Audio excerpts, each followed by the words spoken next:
Hello, friends from the interweb. This is Thidumgamer with another board game review. This one is on 1159. Now, I know I did the unboxing and you got to see what all came in the box, but just want to go through what is in here before we go into the gameplay.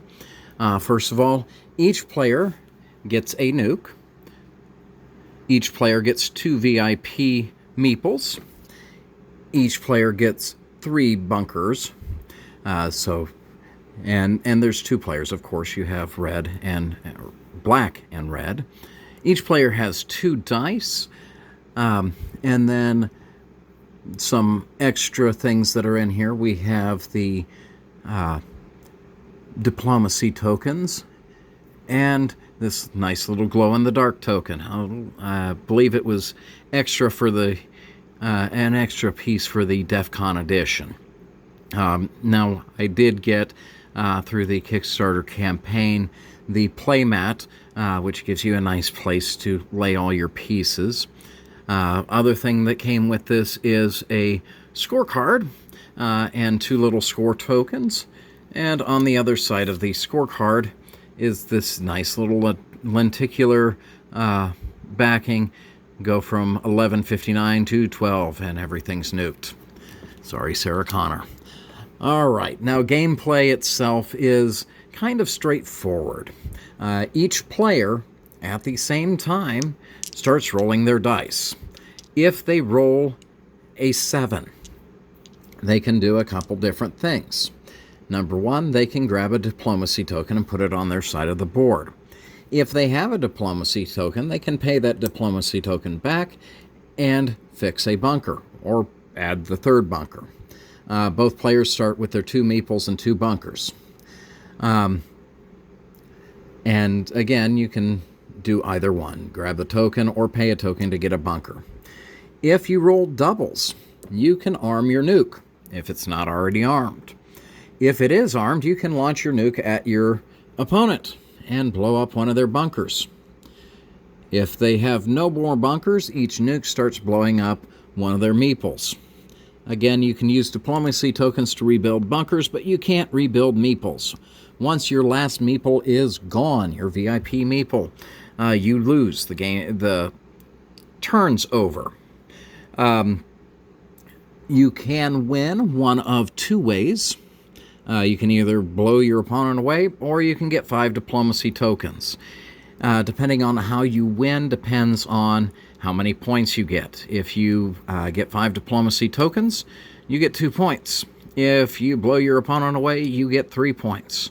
Now, I did mention this wonderful little thing here. This is an added bonus. If you roll double ones, you can take the token. Now, if you roll double ones and your opponent has the token, you can put the token back in the middle. At the end of the turn, the game, however you want to term it, if you have the token, you get an additional point, whether you win or lose. So somebody could blow you away and you could still get a point.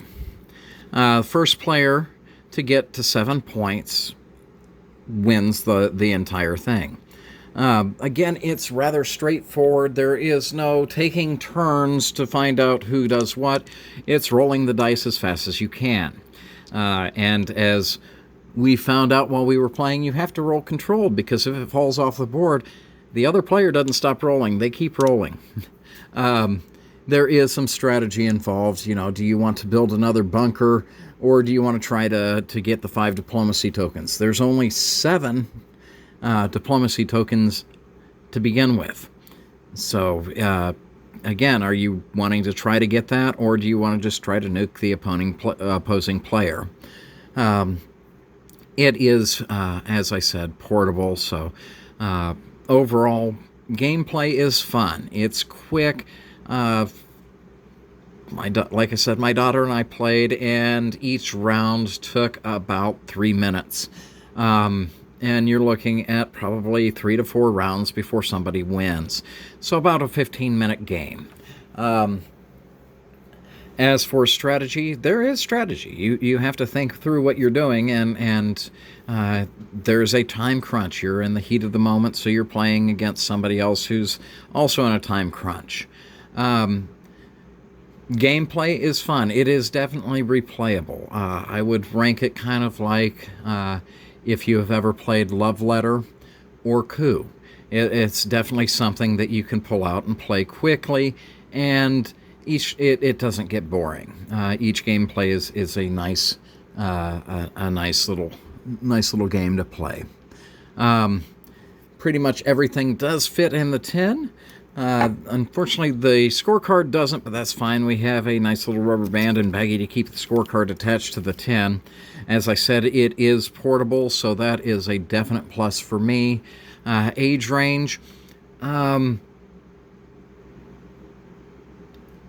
it always depends on how many games your child plays, but I would say that a 7-year-old should not have too much difficulty in figuring this out. Again, all you're having to do is roll doubles or a 7, and then you just decide what you're doing with the 7, or if you roll doubles, you're messing with your nuke. Overall game, I would rank difficulty-wise probably about a 2. Again, looking at difficulty, if you're playing Arkham Horror, that's a definite 5. Things like Candyland or Go Fish, those are definite 1s. This is a 2. I'm not saying anything bad about the game. It is quick. It is easy to learn. It is fun to play, and it's not a difficult game to learn. Overall impression, I am very impressed with this game. I will have a link in the description to Christopher Rossetti, the maker of the game. I have to look. I don't know if he's selling more of these since the Kickstarter is done. I would assume so, because he does have a couple other games. But I'll definitely get you a link in the description to Christopher Rossetti. So if you are interested in this, you can see about picking that up as well. Other than that, enjoy your week. I do hope to see you soon.